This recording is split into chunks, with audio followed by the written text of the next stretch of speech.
brought to you by my nasty, nasty neighbors, just letting it be known straight through the walls. That's how you do. That's how you do. Hey, close your windows. And now, here's a song. Here's a song is what they said. And then they said,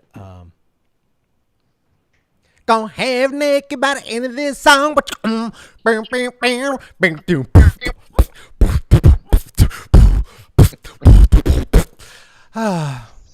Okay, and now here they are, your invenerable host, Carlos Kareem Window. Hey, everybody, let's do it.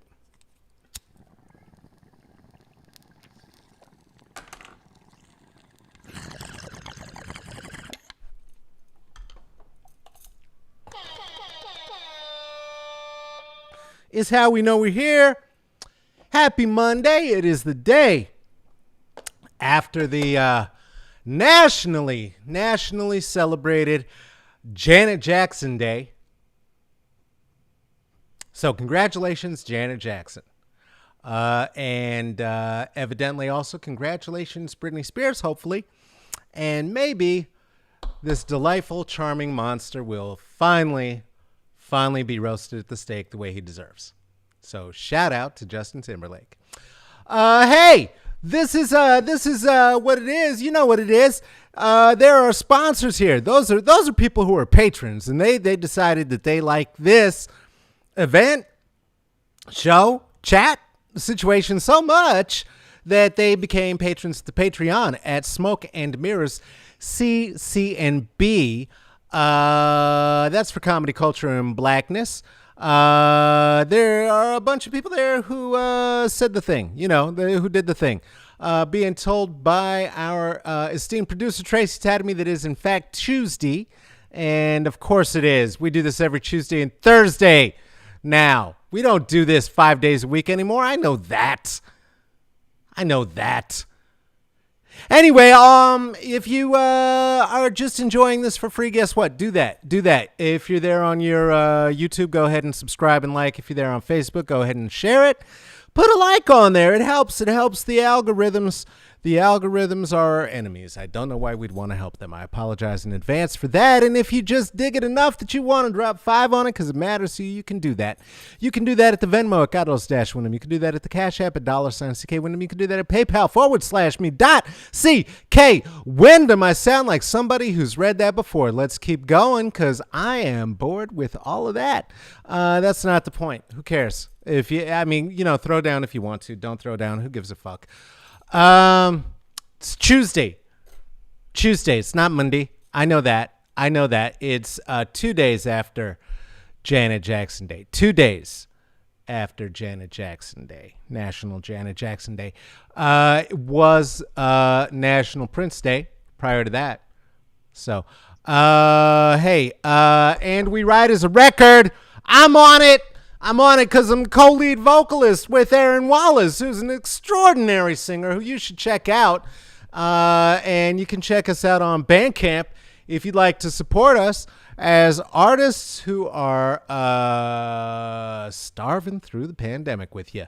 And if you are too starving, please don't buy it. We're available on Spotify. You can listen to it. It's real good. But you know what? Support the arts. Why not? We make art, I guess. You can call it art. That's the thing we can call it. Why not? Hey. So Tuesdays, Thursdays, that's what we're trying to do. Today is Tuesday. We had a guest here Thursday as well. I was here with Kelly Shaw, and we were talking about an event that is happening beginning tomorrow. And we're going to give you information on that, more information on it later. It's the transparenting workshop. Do hope that you will sign up for that. In particular, those of you parents who are being raised by trans teens. We'll talk about that more toward the end of the show. Some places you can register and do all the good stuff. Just wanted to say, though, that doing that on a Thursday was a special event. Because typically what we're going to be trying to schedule is we're going to be trying to do lovely, lovely conversations, chats beneath the philosopher's tree here on Tuesdays. And then on Thursday, we will do those lovely produced segments that we do where I talk a jackass about cultural events and politics and I look in the correct direction where the actual where the images show up. I don't know what the fuck I was just looking at. Nothing over there. Anyway, images usually show up there, as you know, and we will be doing that again on Thursday. Today, though, we are under the philosopher's tree with a very special guest. You are going to want to replenish. Just fucking it up right out the gate. Replenish your fucks bank right out the gate with a warm bevy if you have one. And get those fucks up in there. Hey, Raven, what's going on? Chacho, we see you there. How you doing there in the YouTube land? Good to see you. Good to see you. Today, I am here with somebody who I get to introduce by their bona fides and their professional things, and it sounds fucking cool. The truth is we've known each other for because we're olds over half our lives now. Oh God, that hurt to say, and is very true. We'll talk about how we met. We'll talk about all the things.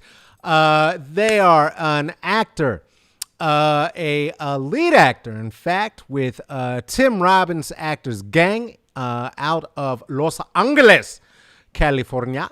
And we're going to talk about all of what it means to have that position and hold that during a pandemic. So please, welcome, if you will, here beneath the philosopher's tree, my friend and yours, Pierre Adeli. Pierre! There he is. Free Britney! Free Britney! Oh my God. How you doing, baby? Man. It's so good to be here with you. It is so good to see you. This is like a horrible, horrible time machine that just dumps you out like 30 years later. There you go. How's that look? Oh my goodness. Woo! What does it say on your cup there? I've seen the show. I've seen some episodes, but I've never seen it explained. The handle makes the F. Mm-hmm. Yes. Yeah. Yeah, it's my fucks cup. Because as we've talked about, I've shared with the audience, I am I'm out of fucks. It's not a fucks deficit. It's not a fucks austerity measure. It's just we're not hoarding fucks like white people do toilet paper. It's there are no fucks. I can't give you any. I don't have them. Yeah. Young people have fucks. I suppose there are a lot of share. Yeah, at this point, I have a good goddamn. That's what I have now. Yeah. Well, fuck, like it hangs around. It's sort of like fish in the it gets rotten. It starts feeling up with all this other stuff. It doesn't just stay the fuck that it was. So you have to get rid of it. I don't know. If I extended the what? No, that's good. You don't want a surplus of rotten fucks. That's not. Yeah. That doesn't serve anybody. Hey, so I remember how we met. What's your version of it? I've shared it with friends of mine. What's your version? I seem to remember. I think it was Hallett Hall on CU Boulder campus. No, but you had I seem to remember being drawn to your door because of a picture of Malcolm X that was on the outside of the door. And I think that's what prompted me to knock on your door. That was the one. That's the one, right? Yeah, you knocked on my door. You said, "Hey, you like Malcolm?" Yeah. I was like, "What?" And that was in the 19 enoughs that it would frighten white people to have a picture of Malcolm X on your door. So that's, Yeah. you know, But I feel we were really fortunate, man. You know, we like met, I don't know, like, I feel like I met the best people in that first year. You know what I mean? Like Yeah. everyone I still have kept in touch with from college, like I sort of, or at least 90%, I met yeah, like away. And it wasn't because I just stopped looking. You know what I mean? I right. continued to look, just found, you know, not as interesting people as we did, like as the ones we just found right away. You know what I mean? Yeah, no, we There's lucked up. exceptions, of course, and stuff, but it was like a really fortunate and cool time, man. Yeah, no, we really lucked up, man. I mean, there, you know, a few folks from our general clique, who, Mark Cohen, of course, Yeah. at UC Berkeley, had our friend James Rodden, Yeah, babe. you know, the cannabis communist himself, sharing a few words, and some folks from back in the day, and but in terms of that particular period, I think you are maybe the first person that I had the opportunity to meet and to know, really in college, I think, because that was maybe Yeah, it was like day one or day two. right around there. Dorms, yeah. Right around there. Yeah. I was just like, this guy put a picture of Malcolm outside. I'm gonna get to know him. Like, what Yeah. the fuck? Yeah. Followed by the question like, hey, dude, you got any weed? Yeah, And that was pretty much it's holding. That's what I was thinking. I was like, pretty this much guy a wrap. probably has proper politics, and you know, we might have some weight. Pretty much Which was worked not out. legal back then. It was, At it was all. illegal. At You know, all. we had to endure. I mean, like to have to endure those hippies that sold it to, and the stories about dead shows, and like The you had to patchouli. sit through. Kids don't know. Kids don't know what we went through. You had to pretend to be friends with your dealer for an hour and a half. Yeah. Well, he's smoking what you just bought. What you just fucking bought. And then everybody else is pissed because the bag is light when you Yeah, got back. Like, motherfucker, you could have gone. I didn't want to go. I don't want to hang out with that motherfucker. Old times. Kids don't know. They do not know. So, all right. So, you have I met you in college. I met you in college at CU Boulder. And you arrived there from Evergreen. Is this correct? That's right. That's where me and James Rotten met first, aka Jason Mutter. Yeah. So Yes. out From in the mountains of Evergreen. yeah, that's you know, mountain Weird people.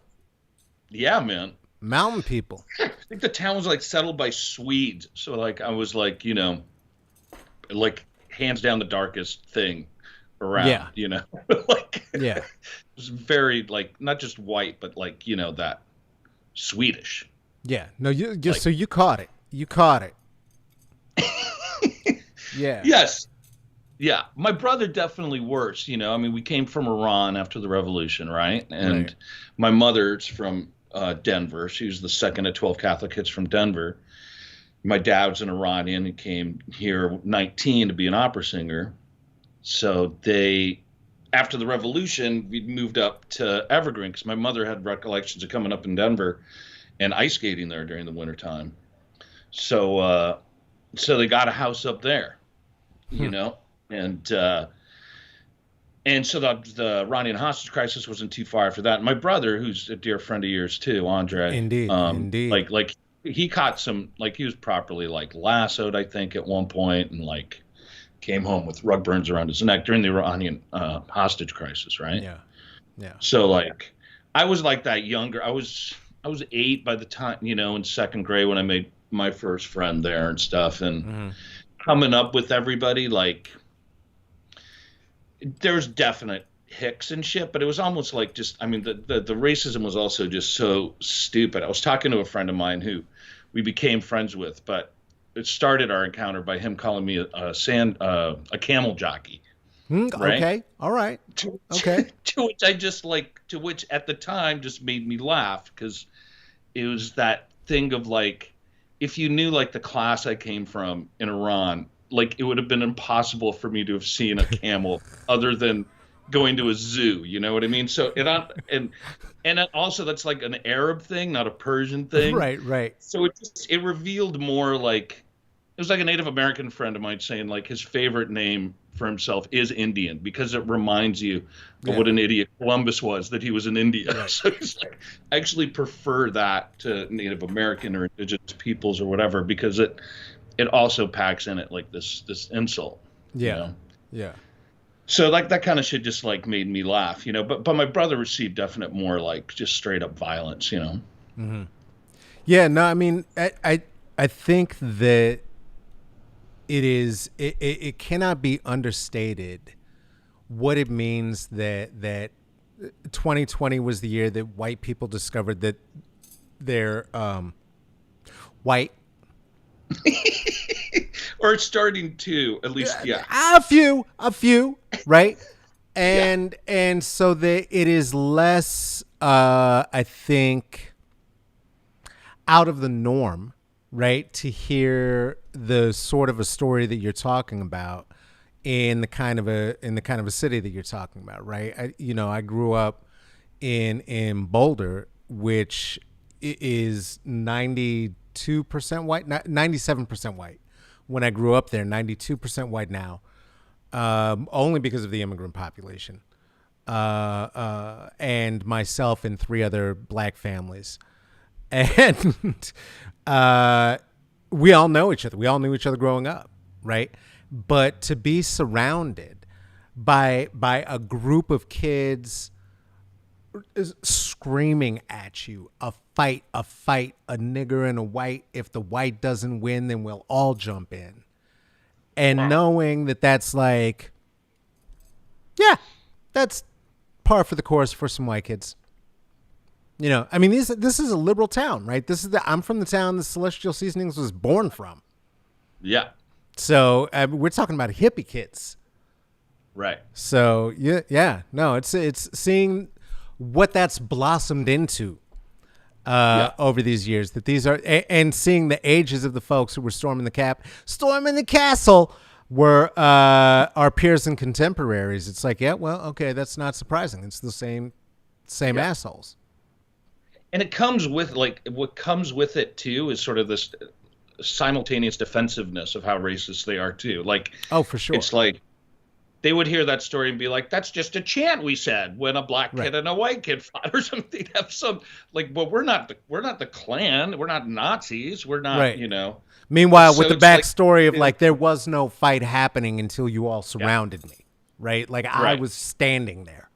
In Evergreen, I think we had two black students. They were brothers, and played for the football team, and then left when their own teammates and maybe the coach too was like using the N-word to refer to them. And maybe the coach too. Maybe.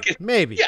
I don't know. So they bounced and I think the Post came up and did like a story on it on Evergreen, and this Evergreen racist is this quaint, beautiful town in the mountains. Could it possibly be racist? You know, and the defense sort of was, which the journalist that wrote about it from Denver didn't really like argue much with, was that like, how can we be racist if there's no black people here? Yeah. Right. Well, I mean, that's the defense of the foundation of Oregon. That's the whole purpose of why they founded Oregon, right? Well, yeah, no, of course we're abolitionists. We don't have any black people here.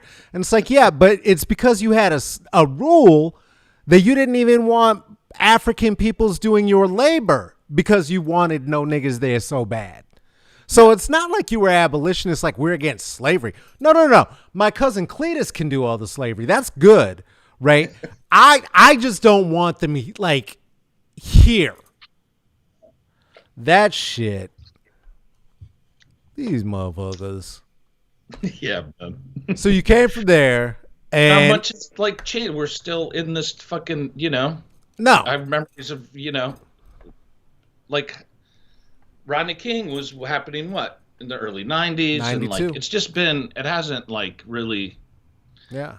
morphed and changed faces and stuff, and but God, it's infuriating. Yeah, no, I mean, and it's the same thing, right? And they're trying the same tactics again and again and again. It's very much from the book of what, oh shit, what's his name? Granddaddy Wizard? I just lost his name now. David Duke. David Duke. Yeah. Follow that playbook, right? Like, okay, just clean it up. Okay, we're putting the robes away. We're not doing that anymore. Let me shave this weird pervy mustache. Maybe get a facelift or two. We'll see how this goes, right? Followed by the next boys. We're talking about like the Articulate Clan, right? Followed by the 3%ers, the what is it? The Order Keepers or whatever the fuck it is. The actual cops who are doing the shit, and then the QAnon imbeciles who, they're just looking for any excuse to just rile it up. And you take, no, they're not. No, they're not. No, they're not. They fell into a conspiracy. We're not going to get them out of it. Whatever the fuck. But, yeah, What is it? And it's all just the Klan. What's your take on that? I don't know how much you're supposed to just ask me questions, but like, No, do you think, I'm think talking. they believe it? Like, I want to think that it's almost like Christians, kind of like a lot of Christians don't really believe that like Jesus is their only Lord and Savior, and all their Jewish friends and gay friends are going to go to hell, and Gandhi's in hell now, Right. and like. Right. And like in a way, like why I kind of like have respect at least for the guy that's losing it on the street corner. It's like, all right, well, that guy really believes it, because if you did, that's what you'd be doing. Yeah. It was really that terrible a news, and that was the fact, So like, I'm wondering with the QAnon, like, do they believe it, or do they want to believe it? Do they just have to seem like they believe it, or I mean, is this just a stupid question? Like, who gives a fuck? It basically brings together. It brings together a constellation that reinforces this idea that, yes, we are the chosen ones. Yes, we are the blessed ones. Yes, we are the best ones. And no, we don't have to do anything to earn it, right? Which then reinforces this need for them to be looking at folk and talking about, yeah, but we're still genetically superior. Right. Wow. And then, right, it gets into this weird sadomasochistic loop, right, where it's like they've got to be able to be sadistic to somebody. So it's anybody who's not them, right? But they're going to be masochistic around the idea of bowing and paying their fiefdom to the aristocracy who's holding out this stick and carrot of like, yeah. No, you're just a temporarily embarrassed billionaire, and you just they took all your money, and it just keeps going. It just keeps going. I mean, it's the same shit. That's how they've started whiteness, right? There were no white people. There were no white people documented. It's kind of psyops, and all the myths around the white supremacy too. It's just like, so you're Aryans from the Caucasus, like that's what do you know what those people look like? Like they don't look like. There's a lot of these like that Caucasoid. It doesn't make any sense. So if the Earth is flat, what do the other 8 planets look like? Right. Just curious. Is this the only flat one? Recently, I've heard the sky is fake, and so are birds. And so are what? Birds. Oh, birds. Yeah, the birds are robots. Yeah. Birds are robots. Yeah. Birds are robots. The birds are robots. I'm just like, what the fuck? And right, we sit around talking about it from where you and I sitting at the same time. These are the same motherfuckers who tripped out when Orson Welles did the War of the Worlds. Right? Their grandparents were the ones who were like, oh shit, the aliens are here. It's that thing. I mean, it makes me really, it's unnerving though, because it makes me think that, like, from the time of the Middle Age, like the Black Death plague, like we're not that much better off as far. There's still like people that just don't really believe anything that's invisible to them unless it's God and other crap, Well, but it's like the God prescribed to them by the church who has the money. Yeah. It's not different. There were deniers of the 1906 plague doing the exact same shit when doctors were saying, just stay away from each other, stay home and wear a mask for a minute. Yeah. And they were out rioting for their freedom. You know, this, Such you know, yeah, right. Like it's like this is the first Nazi rally. The big Nazi rally was in New York. It was during I mean, Jesus Christ. They wanted to go to the moon so bad they brought Nazis here to figure out the math for them. Like, what are we doing? What are we talking about? They love Nazis. They don't care. They don't care. So has anybody from Hallett reached out? Because I remember the guys going back to Hallett Hall. We were in the basement. I mean, you were on the 3rd floor with me, I think. Anyway, the basement guys that did nothing but smoke pot. And they made bongs out of like piping and plumbing equipment and stuff. And they had an idea for a show called High Talk. Do you remember this? Get the fuck out. No, I don't. Talk to me. The idea was once pot will become legal, right? Of course, it was going to be High Talk. And it was like, High Talk. But it was also High Talk. It would be about 18-year-olds are so clever. Theoretical physics and conspiracy theories. Oh, okay. It was High Talk. Oh, okay. But the dream was to have, celebrities on, and then you get them super stoned and talk to them about the space-time continuum or some shit. Yeah. Was that like who was that? That was like Monty's people in them, or who was trying to do that? No, it wasn't Monty. I forget them, man, because they were just that's really just all they did. White kids. Yeah, I don't know. I don't know. Right. I don't know that many of the white kids. Honestly, there were so many. In my defense, there were so many white kids there. It's hard to remember. But we had some great professors while we were there too, man. Manning Marable, Ward Churchill. Ward, I that one hasn't aged so well. That's got a Dolezalian stank on it that is a little rough. To take. But I will say this. In order to, valid, that's it, right? In order to fake an ethnicity effectively, you really have to study. And Ward really did study, so you can't take that from him. No, man. I've been back in touch with Polly McLean. In fact, I'm talking with her, and we're doing a bit of a look back to make sure that the people who sacrificed what they did there are not forgotten. And even some of those fine folks with whom we had perhaps louder disagreements are part of the committee. So like Chancellor William Way and I have to be in contact. Interesting. It's going to be fun. I don't know if Polly remembers me, but you got to tell her hello for me. Oh, dude, she's going to remember you. I still remember. I mean, okay, so speaking of Philosopher's Tree, right? And we've talked about this before. Hopefully there's a few new people watching every time, whatever the fuck. You were there, right? Oh, yes. And it's a big-ass tree. Where was that tree? It was in the quad. I forget what building it was right in front of, but it had this giant root structure. So even when the grass was wet, or even with like an inch of snow, there was still room for at least like 4 to 7 heads. Four to six easy every day. Yeah. On the exposed roots, and just smoke up before class, just kind of top up and middle of the day. Whenever. And I think it started. Or at least we started calling it that because you and I were there with some frequency, and then I was there with a ridiculous amount of frequency. And then that was one of the first places that, like, in terms of really discussing a lot of the student movement stuff that led to change, it happened there, right? Yeah, and that's where it got dubbed that. It's kind of the tavern to the revolution. Yeah, it was this like a became a Cheers.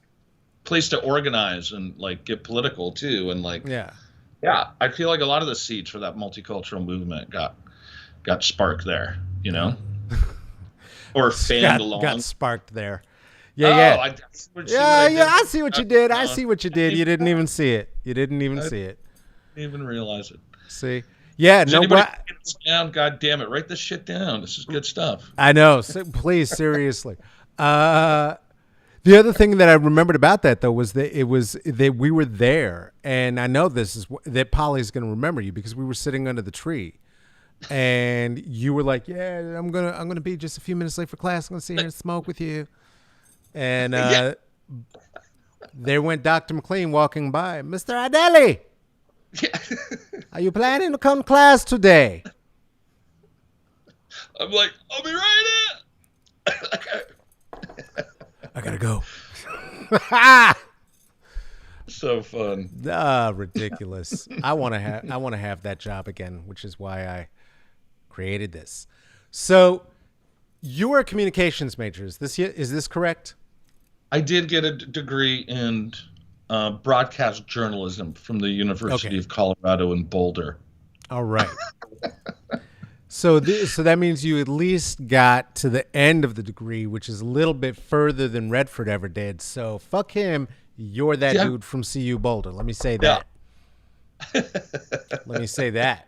You're the actor from CU Boulder as far as I'm concerned. Fuck him. Yeah. Fuck. What did he do? What did he do? I also got a degree in political science as well. Okay. So you were poli-sci in that one? Yeah. And broadcast journalism. Yeah. And glutton for punishment, just like.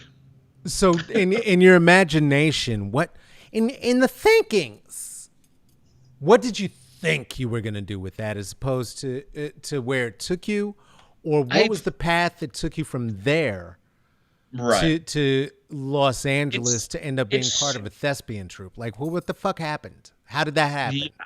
It's weird because I was like, it's not weird. I'm trying to stop using that word because it's too vague.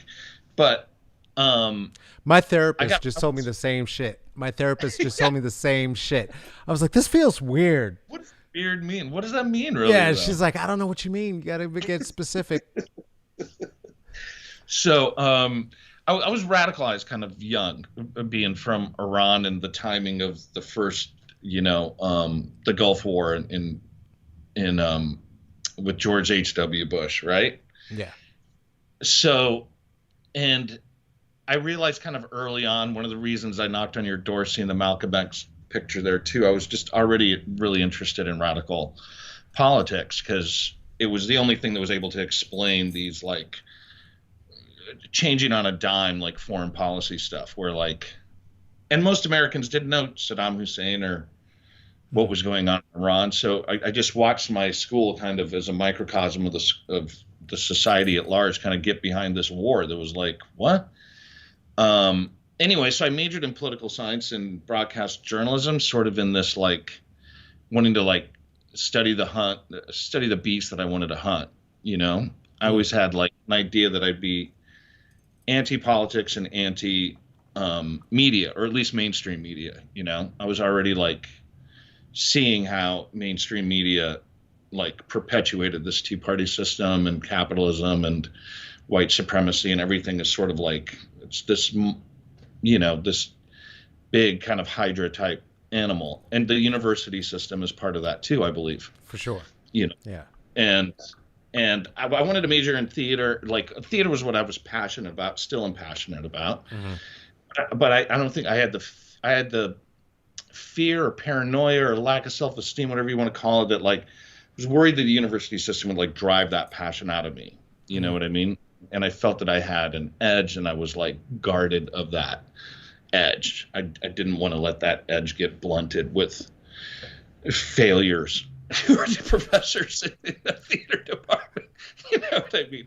Like, so when I was freshman year, when I was a theater major, what did you had already chosen your major at that point? No, I chose pretty early, like sophomore year. I was just like, fuck it. It kind of like shut my parents up too and made them think I was being hyper responsible or something, you know? Right. And then I, on my electives is when I sought out, Ward and Jim Kimball and Pat and Polly. Jimmy Kimball. Oh man. Shit. Yeah. So yeah. And then after college, moving to New York, I actually sort of used it by working at FAIR. I was an intern at Fairness and Accuracy and Reporting. in Manhattan. It's still an outfit that's around that I highly recommend anybody look into. They're like media watchdogs, with proper politics.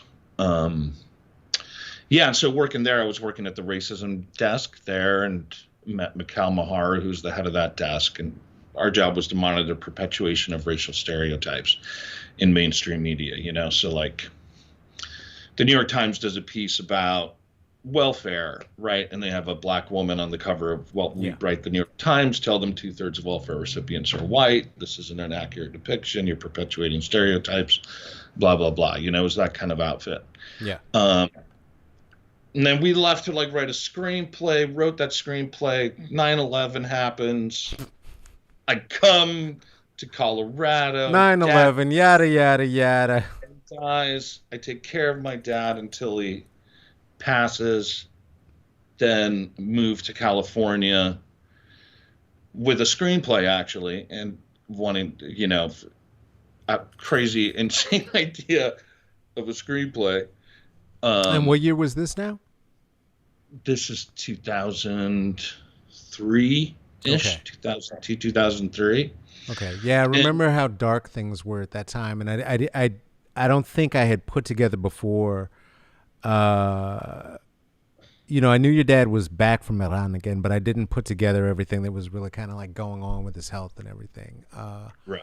Yeah, I don't know if we ever talked about that, but my condolences. Thank you, brother. Yeah, for sure. Yeah, we had a tumultuous relationship up till then too, you know, and yeah.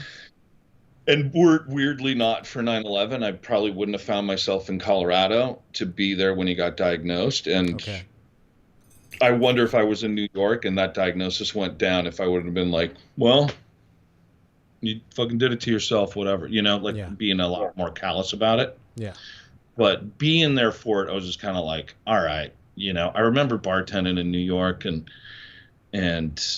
there's the guy that like lost the girl, right? You know what I mean? The Frank Sinatra, like Ava story or whatever you want to pick, Ava Gardner story, or like, you know, the guy that's like the love of his life got away from him. Yeah. And then there's like the guy, you know, whose parent died before they could make amends. And the last thing they did was insult their mother or father or some shit. And that guy was always way worse off than the dude that had lost the love of his life. Right. They were both in shit, but that one looked a lot worse to me. And I had a chance. A lot harder to recover from. A lot harder to get a second chance on that one. Right. You know, so like, yeah. So I took the chance to do that and, you know, and kind of take care of my dad towards the end there. And it stretched into like about 1.5 2 years or so. Yeah. And then came out, the Actors Gang kind of, I fell into, weirdly enough. And this goes back to a fond story of ours too. Brazil, my drag persona, is kind of what got me into the Actors Gang. Okay. All right. I was dating this new girl out here. We've been together maybe a month or something, and she invites me to this workshop that she was running. And I've told her, I was like, well, I don't really want to go as your like new boyfriend, because like, just like fuck that guy on principle. I've been in enough workshops when like, you know, someone shows up and they're like, we're fucking. So I thought they'd get up and do improv. You know what I'm saying? Take 5 of my minutes. Take 5 of my minutes. No, come here. You're funny. Yeah, like, you know, and so it was a workshop on like skit comedy and stuff like that. It was pretty fun. So I told her, I was like, well, I won't go as Pierre, but I'll go as Brazil. And she's like, who's Brazil? And I was like, I'm a drag persona. Is that going to be a problem? And she's just like, you're a drag queen. Number one in Boulder, baby. 1995. You're looking at number 1 and 2. Number 1 and 2. So I go as Brazil, and it's like, you know, I got to give credit to it. We're still really good friends. Yeah. And I'm like putting on the nails and everything and going there. And then I just was like kind of Brazil in the character of these things. And anyway, like it ended with me like having a full on breakdown, like as Brazil, like she told me just have a breakdown. Mm-hmm. I got whispered in my ear before we did some like bus stop sketch or something. So I just started like freaking out, kept interrupting the sketch, and like just being a fucking pain in the ass, as Brazil was. Like, I'd break character while somebody else was like just getting going. I'd be like, "Oh, sorry, this feels like bullshit. I don't feel authentic anymore," and like that person. And then I just have a breakdown. I'm pulling off my thing, like the stuffing's coming out of my bra, and like my ass is hanging out, and I'm going like, "What am I doing with my life? Where am I?" Yeah, no, I know that routine. That's how you ended up beating me in the drag show that we were in. Yes, exactly. Yeah, I know Brazil. Yeah. Anyway, so another person was there at that workshop that was part of the Actors Gang, and kind of approached me after that. Was like, "You should come to this theater," and it was really like a homecoming that I wasn't aware of. It was the first time I saw theater just being done really viscerally with like punk rock energy. It was like I didn't know it existed, because most things I went to were just like kitchen sink stuff and Meisner stuff, or like really serious method guys, and it was just like, God, can't you just like knock it out and just be like just go for it? And this was like that style that I saw that like was really fun. Nice. And what year was that? That was when? 18 years ago. What year was that? That was like 2004. Damn. Was my first. That's when I got into my first production there. Nice. But I was doing lights and stuff for others. I came into the theater company, and another thing that just turned me on was kind of that communist anarchist vibe of like a true theater person. I think knows a little bit about sewing costumes, and knows a little bit about lights, and knows about sound, and knows, so I endeavor to like get swept up into that too, and try to like, keep around crew that are like that too. And it's the relationships that are the best, like beyond, anything to do with the theater company, or, I regard it, it's kind of like a pirate ship that I go out on often, Yeah. And especially since I've got to tour with them, it's just kind of like, we're heading out to sea, and who knows what's gonna, and it's always intense. It's always like really great, or when it's bad, it gets really bad. Yeah. When it's happy, when you're saying it gets bad, it's really bad. What is that? What's that? What are you talking? Weather, stress, like problem at the airport with the gear, missing the cello, like not missing and stuff. And then you're like talking the cellist off the ledge because that's like her cello, and like scraping at the airport guy to find it, like realizing what a nightmare it is that we don't have a cello. Like, how are you going to get another, Yeah. Just these things like that are just on tour, just get, hyped up, really things are really fun too. It's just it's a heightened, and coincidences happen all the time, and like weird, you always end up meeting just the right people. It's something I really miss. Yeah, we were on a national tour just before the COVID lockdown. Before the pandy came. Yeah, and we were in Seattle in like February, but that was a really cool play because we got to really get to know some members of the audience afterwards. It was. You were doing 1984, right? No, this was the new Colossus. Okay. Original piece we put up about refugee stories within our own family histories at the gang. We found sort of sat down as a theater company to talk about the refugee crisis that started going down, the Syrian one, that started going down during Obama's tenure. Yeah. Is that a protest? Or just traffic? I hope so. I hope so. Oh, I think it's the neighbor's birthday. It's little Jonah's birthday. I'm pretty sure. Okay, that's cute. That's cute. He's a cute kid. Don't be bummed out. Happy birthday. Happy birthday. No, protests would be better. Yeah, protests are good, but happy birthdays are good. Happy things are nice. Puppies and rainbows and shit. We love those. Fucking leprechauns and stuff. All right, so you were saying? Oh yes, so we founded a lot of us had these similar stories. And my father and my family leaving in Iran in '79. Like there's this playbook that kind of happens when you realize you have to leave the country you live in, or it's going to get bad. And it's sort of, it's not, it's different. I learned too than the immigrant story. Like Right. immigrants are saying it's going to be better over there. Like, I think I can get better work. My brother's already over there. Don't you think it'll be funner? Don't you think we'll have a better quality of life? Funner. Funner. Yeah. There's a refugee's like, I have to get the fuck out of Dodge. I gotta go. Or I'm going to get killed. Right. That's a different, nothing away from the immigrant story, but just refugees are the specific thing where it's like, I had to leave. Yeah. There was no option. I think that distinction matters, though, right? That nuance matters, because the thing is that what ends up happening too often, in particular in newly minted radicalized or leftist circles, shall we say, right, that you get this idea or this narrative that, it's an immigrant story, and so we can all get behind it because we're all immigrants. And as you said, okay, yeah, but what about refugees?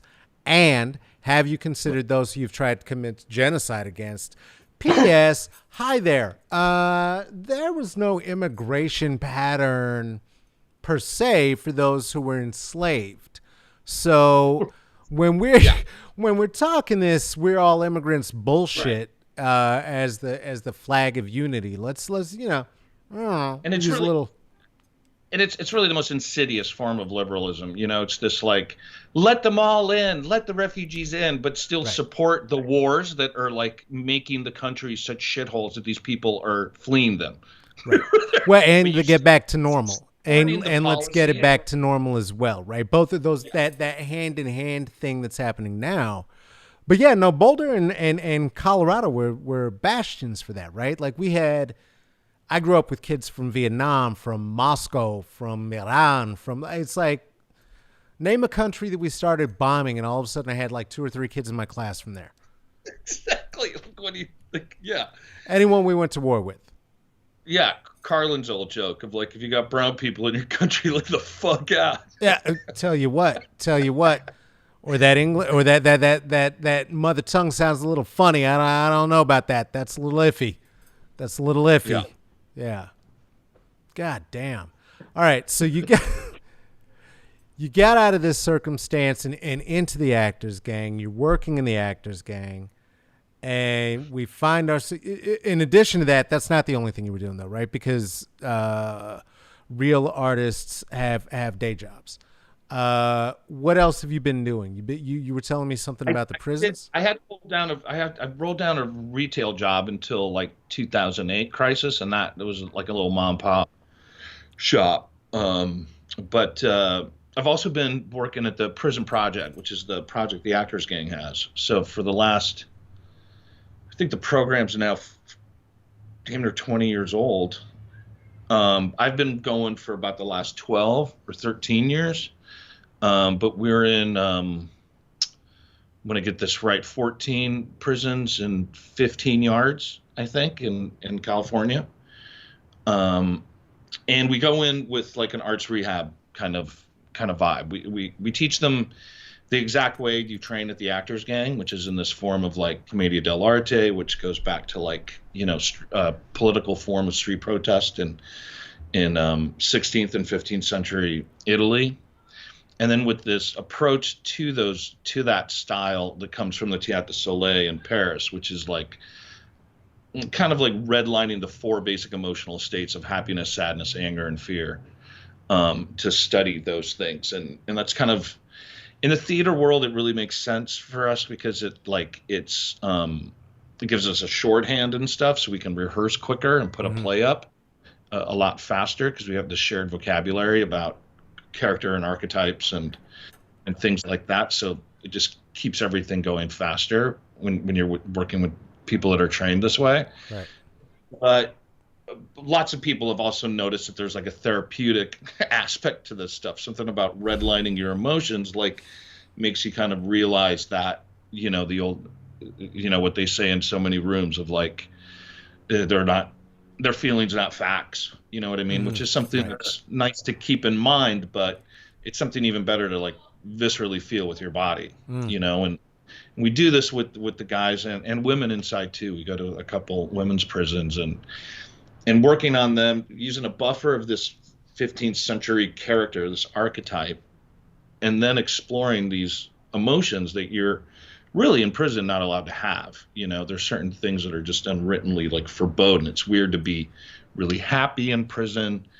You don't really want to show sadness, too much. It'll make you a mark. There's anger has got to be really kept under control because it'll bring violence. Right. Kind of allowed this like easy fear, this like kind of level of fear and it's an inhumane system and an inhumane place. So you have to endure inhumane emotional existences to survive it.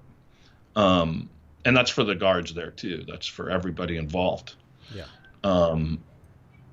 So in these rooms, we're able to create these places where they can explore intense emotional experiences, as these characters. So it's a buffer. Right. So it plays out like kind of cognitive therapy or something like that. But I honestly there's lots of reasons and things we use for grant writing that kind of, in order to get the money in, we have to describe how the work works and everything that. But I'm honestly like dissatisfied with all those explanations. And I think it's just something deeper and more mystical about theater and just what it is to be a human being, and something that's not really, you sound like a whack job talking about in a grant, you know what I mean? But I regardless feel is the truth, there's something about just separating us from the beasts in the jungle, and getting around a fire and telling stories,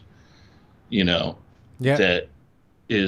what we are, and I'm freaked out that we're losing it, that we're too willingly sacrificing some of that in this pandemic. And I don't have the answer. I'm not saying we got to go riot and open every theater up, but it's it's freaking me out a little bit.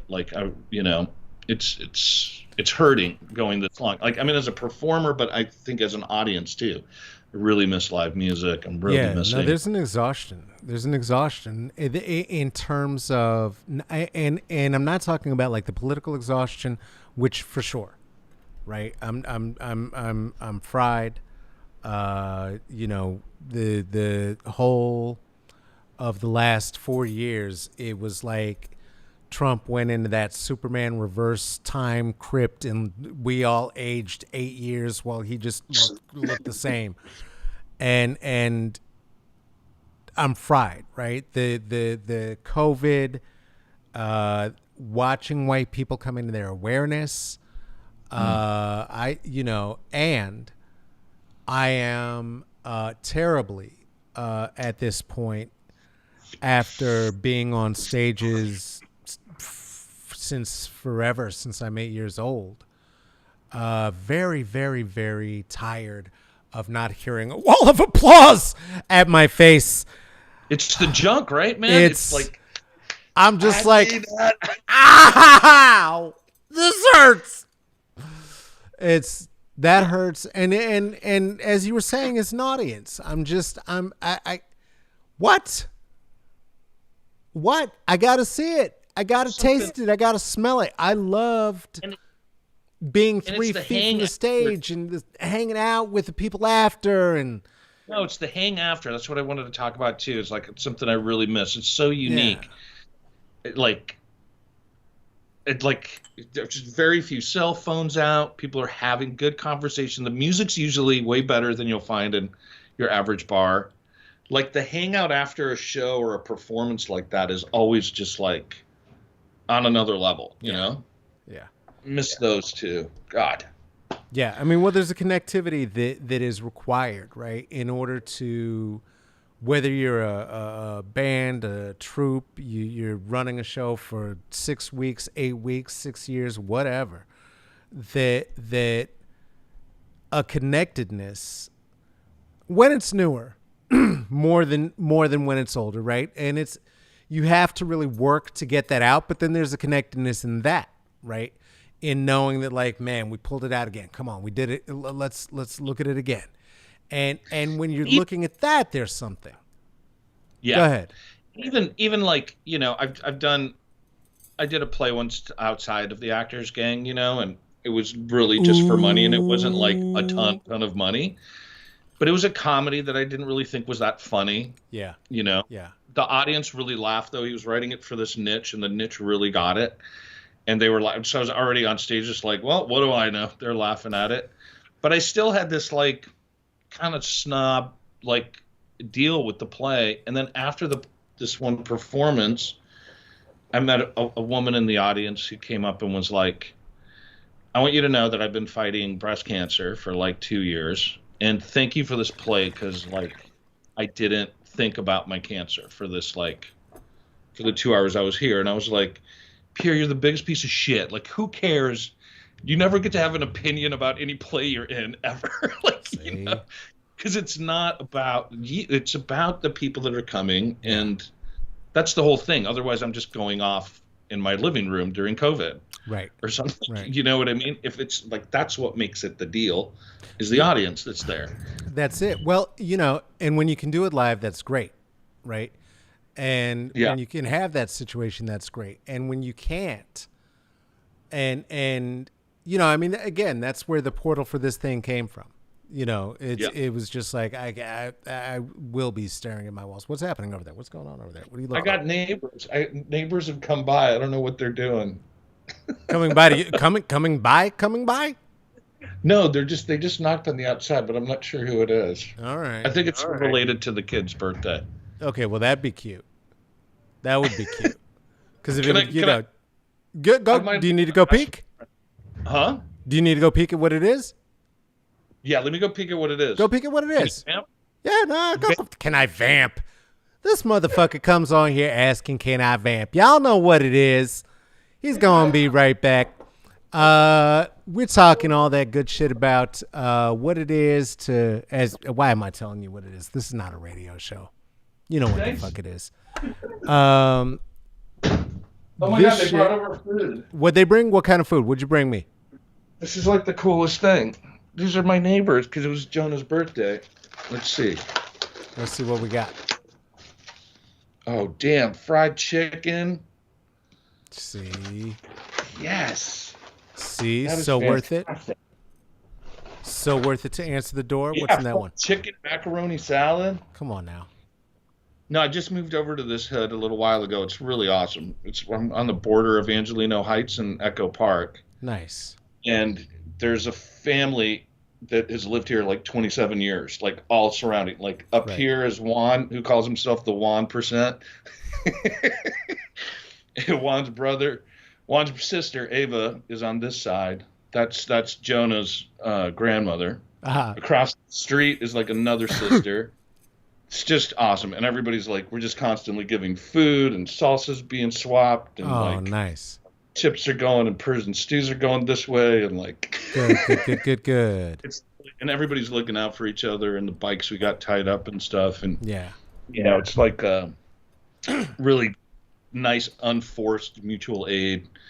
Yeah. Like good vibe, like everybody. Yeah, they just brought me food. How sweet is that? Nice. Let's go. That's that shit. It is just a community. As we're talking about the audience and connection and community, like it's, and they're respectful. They totally had the masks. They're like, well, in the purpose of creation, right? I mean, the entire purpose of creation is the building of community. Hopefully, right? You know, try to do anything in the Zoom format. You know, we've done a few things in Zoom. I'm doing a lot of Zoom. It's dissatisfying as fuck, right? It hurts. It's, you know, because it's not even this, right? It's like watching people laugh and watching them even more forcing themselves into laughter and or experiencing what's beginning to feel to me like airplane laughter. Like, Right. you know, we've all been trapped so long that any fucking thing is funny. Like, yeah, that's a good movie. We were all talking about the fucking, you know, how come Tiger King was fucking stiffed at the Golden Globes? Like, what the fuck are we talking about? What world do we live in anymore? Was Right? that really somebody was? No, nobody said that. I'm sure somebody said that. I am sure there's some QAnon motherfucker out there saying exactly that right now. Yeah, but watching people laugh is just, it's different. I know that we have to adapt. I know that our choices, unless we want to become the zombies or the zombified, are very limited. And so I'm doing what I can to protect my health and the health of other people, and it is not fun or funny. I mean, but it's like you said, right? If what I'm doing is being called to play the part of the clown, right? Then to do that in the traditions and the Hopi traditions of which I am the antecedent, then it's my responsibility to do it, right? The point is to distract from the endurance that has to be upheld by the sun dancer, right? It's to try to convince them, hey, take this sip of water. Hey, go ahead, don't worry about it. Get off the pole. We're fine now. Pull your mask down. We're good. You don't need that. Raw dog some air. Fuck it. Raw dog some air in front of me. Blow it in my face. Let's do it. Take a gamble, right? And to make sure that we don't. And to make sure that we don't, right? Because at this point, the job is survival. Because there will be a point, if we do survive, at which we can once again gather, right? And the role's going to be even more critical then. You know, the role's going to be even more critical then. So it's not my favorite, but you know what? It is better than what I was doing, which was literally talking to the walls. I was Craig at the fountain, but there was no fountain in sight. Just screaming at nobody about the bourgeois vagina and the techno penis and just that guy. Yeah, remember Krager's in his jean shorts, in his jorts, at the Dalton Trumbo fountain. Bourgeois vagina and the techno penises. That was my guy. I bought him lunch a couple times. We hung out. We talked. That was my guy. Whatever happened? What was the last correspondence you had with him? Oh, that was at the university for sure. I don't know. He